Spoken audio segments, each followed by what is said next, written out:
In this lesson, we're going to look at working with numbers in Ruby. We'll use the interactive shell for this lesson, so let's get started. Open up your command prompt, type IRB. Ruby can work with the major types of number systems used in computer programming. So for example, whole numbers are allowed, as are floating point numbers. You can even work in different bases. So for example, if we want to work in binary, we can write 0B101 for 5 with the 0B representing binary. If we want to work in hexadecimal, we can write 0x and 0x10 is 16 in hex. And there's other number systems also. Negative numbers are handled by putting a unary minus sign before the number. Ruby has the normal arithmetic operators that you expect, the plus sign,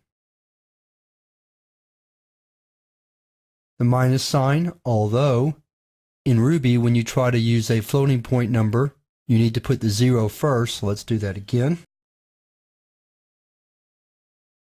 We'll do 088. There's our result. Then we have multiplication as well as division.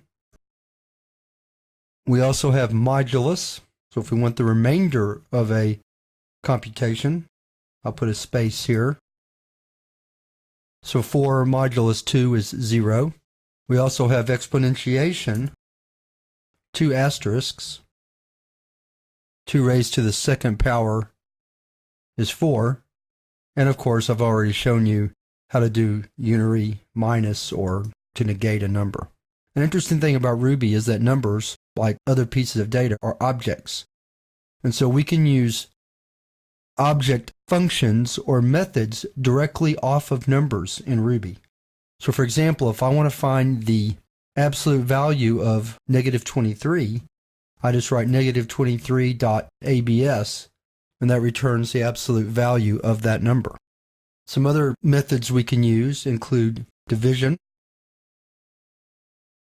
as well as modulo, which we've already seen before, but let's look at it in this sense. So 12 modulo 7 is 5.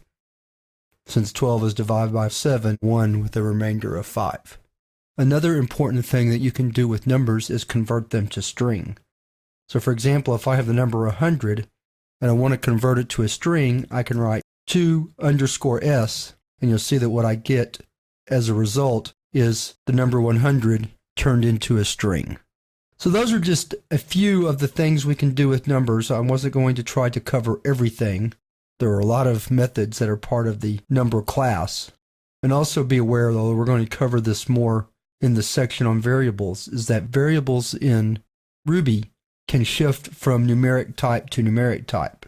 So for example, I can assign 100 to num, and then turn around and assign -200 to num.